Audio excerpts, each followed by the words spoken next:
키우면서 배우는 의학상식 김현지 서지입니다. 네, 반갑습니다. 이번 시간에는 우리 아이 콧물과 가래 어떻게 하면 멈출 수 있는지에 대해서 알아볼게요. 콧물이랑 가래가 나오면은 코가 막히잖아요. 네. 그리고 가래는 목으로 들어가고 그러면은 숨을 좀 쉬기가 힘들어지잖아요. 맞아요. 아이가. 쌕쌕거리고. 맞아요. 그래서 아주 아기일 때는 대학병원에 가서 가래가 너무 심하다 싶으면 긴 오돌토돌한 거 있어요. 그걸 목에 막 이렇게 집어넣어갖고 가래를 이렇게 빼요. 가래가 막 덜 이렇게 달려서 나와요. 이게 안 울어요? 울죠. 아플 것 같아요. 울어요. 그거는 항상 할 수도 없고 저희가 할 수 있는 건 아니잖아요. 그래서 많은 부모님들이 뭐 그런 거 갖고 계세요. 콧물 축 빼는 거 아세요? 콧뻥. 콧뻥.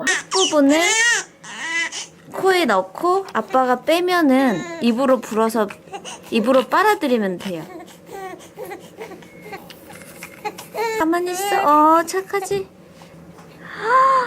이제 각자 그런 노하우들이 있으면 되게 좋을 것 같아요. 근데 제가 보니까 콧뻥 같은 거는 인위적으로 쭉 빼주는 거라서 저희 애가 한번 그거 했다 피해가 난 적이 있거든요. 왜냐면 이게 너무 압이 세갖고. 맞아. 근데 저는 이제 그거는 좀 지양하려고 네, 하고 네. 콧물 같은 경우에는 가장 흔한 게 피지오머라고 아세요? 네. 피지오머를 여기다 뿌려주면 이렇게 누르면은 점점 안에서 그 코딱지가 녹아서 이렇게.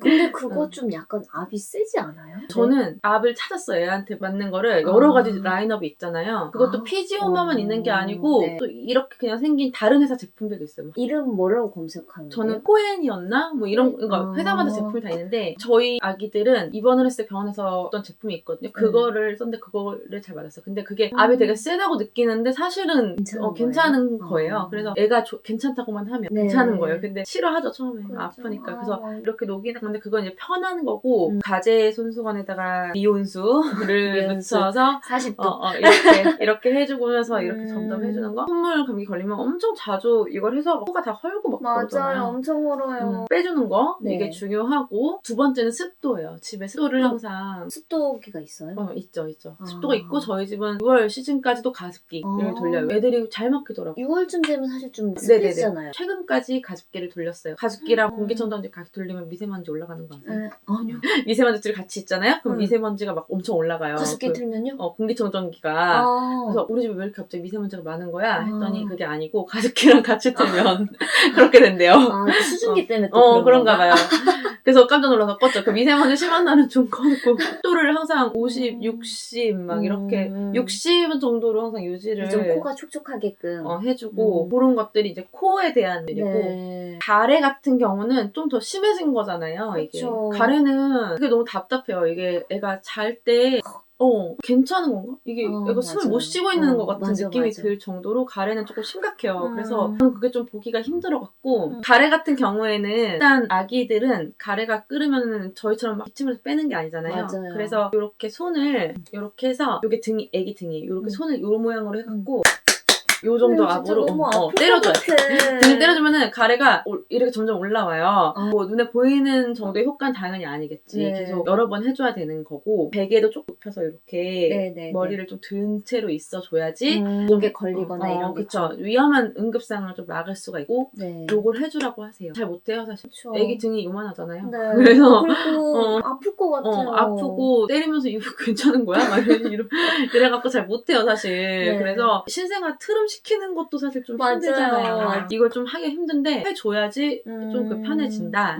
등 가운데? 약간 위쪽으로 해야 될까요? 여기 그냥 전체예요. 하긴 뭐 이래봤자 아이고 그 등이 뭐 크지도 조금 않고 쳐주면은 조금 나오고 그렇게 맞춰줬는데 완화가 안 된다. 저는 집에 네블라이저라는 이 약간 휴대용 네블라이저라는 기계를 갖고 있어요. 의료용 기계인데 네블라이저 안에 약품을 원래 넣어요. 병원에서는 아프면 애기가 아프면 거기에 맞는 약을 넣어서 이렇게 벌리고 있으면 여기로 이렇게 수증기가 나오는 거거든요. 바람이 뭐 약품이 나와요. 그러면 입이랑 코로 들어가는 소아과에 가면 이렇게 물고 있는 거 있잖아요. 그런 개념이에요. 그래서 거기 약품을 넣는 건데 집에서는 식염수 이렇게 똑 떼는 거 아시죠? 식염수 넣는 거죠. 그걸 하나 사서 한 통을 거기다 넣어요.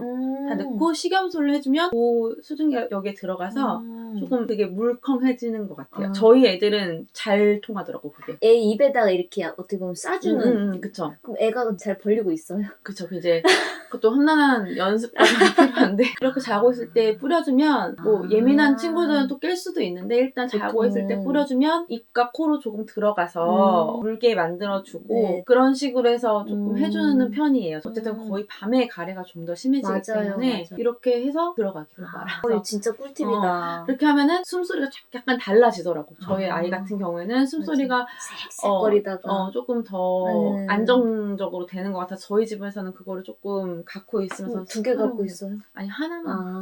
비싸요. 하나만. 가래 종류의 감개는 많이 활용을 하는 편입니다. 그것도 종류가 여러 가지일까요? 피지모모처럼? 사실 다 똑같이 생겼거든요. 그래서 네. 좀 어떤 기술이 좀 들어갔다 싶은 건데 이렇게 입에 무는 게 있더라고요. 이렇게 물고선 하는 게 있던데 그거는 저의 판단에는 또 애기가 안 해주면 그쵸. 애기가 물고 있어야 되는데 협조를 안 해주면 또 소용이 없는 것 같아서 이렇게 벌리는 이렇게 깔때기처럼 생겼어요. 그럼 여기 이렇게 해갖고 바람이 쏙쏙 들어오는 건데 뭐 효과가 좀 덜할 수는 있지만 어쨌든 조금이라도 하는 게 낫다. 그때는 그걸로 해줬던 것 같아요. 꿀팁 대방출입니다. 그것도 하나 구비해둬야겠다. 그럼 평소에 좀 예방할 수 있는 그런 것도 있을까요?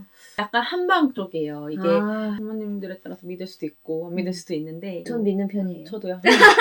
한의사 분들한테 여쭤보면은 아이들한테 쓰는 소화 한약은 거의 음식에 가까운 거예요. 뭐 센 그런 것들이 약재가 아니고 배도라지즙 같은 경우 배랑 도라지는 저희가 평소에 먹는 음식들이잖아요. 그 약재들을 활용해서 만드는 어떤 그런 것들이에요. 한방에서 이제 제한하는 것들이 있어요. 근데 배도라지즙이 대표적으로 가래와 뭐 기관지들에 좋다라고 하잖아요. 아주 어릴 때는 도라지를 먹이지 않으니까 돌 전에는 배즙 우리 그리고 그 배 퓨레 이런 거 해주잖아요. 애기 때 이유식 할 때 배가 들어간 이유식 이런 다 이유가 있어요.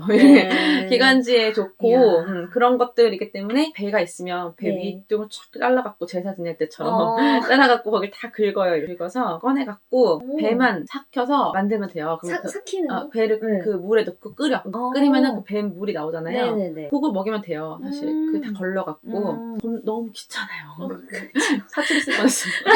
너무 귀찮아요. 너무 귀찮아서 그냥 저는 사서 먹여요. 유아용품 나오는 데서 뭐 이런 데서 나오는 제품들. 사실 배도라지즙은 거의 애 음료수 하루에 하나씩 그냥 주거든요. 맞아요. 주스라고 말을 하고 먹여요. 애들한테 주스다. 오늘 아침 주스라고 생각하고 먹이는데 도라지가 처음에 싫으면 처음에만 좀 만들어서 먹이고 그 이후에는 도라지가 섞인 것들 돌 전에는 꿀을 먹이면 안 되거든요. 맞아. 그래서 그때 좀 돌 전에만 그런 것들을 좀 조심하고 배가 약간 씁쓸한 맛이 있나 봐요. 그래서 조심하고 돌 이후에는 그런 제품을 사서 먹여도 달긴 해요. 애들한테 조금 그렇잖아요. 한 번도 전 안 먹어봤어요. 사실. 저 목이 아플 때 먹어요.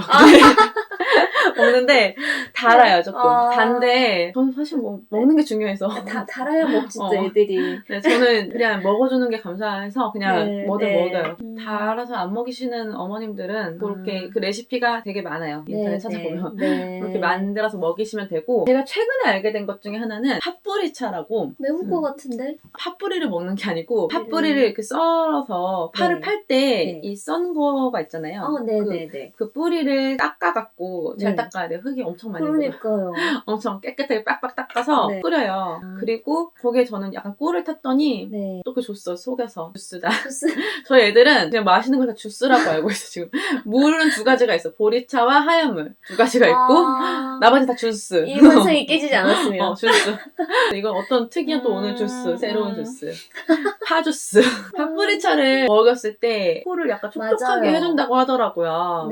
저 어렸을 때 할머니가 그거 해주셨어요. 배랑 그렇구나. 뭐 이렇게 해서 팥뿌리 끓여가지고 약간 매운기 나는데 근데 그때는 또 애기는 아니었으니까 약간 칼칼하니 먹을만 했어요. 좀 그렇게 해주고 아니면 그거 물을 뭐 이렇게 자는 방에다 놔준다거나 그런 식으로 조금 저는 해줬던 것 같아요. 유칼립투스 향이 나는 뭐 그런 크림들도 되게 많아요. 찾아보시면 여러분 검색해보시면 코가 막혔어요 하면 여기다 발라주는 막 그런 냄새 나는 거 있잖아요. 박하향 나는 거 같은 거 그런 것들이 되게 많아요. 발라놓고 자면은 좀 숨소리가 좋아지더라고요. 그 삐뽀삐뽀 육아 서적 네, 그래서 제가 활용한 건 배도라지즙과 파뿌리츠. 네네, 알겠습니다. 너무 또 오늘도 유용한 정보였어요. 아, 나 진짜 너무 먹는 것 같기도 하네. 아이가 건강해서라니까. 그러니까, 좋은 거예요. 복 받으시. 여러분 모르시는 여러분들은 복 받으신 겁니다.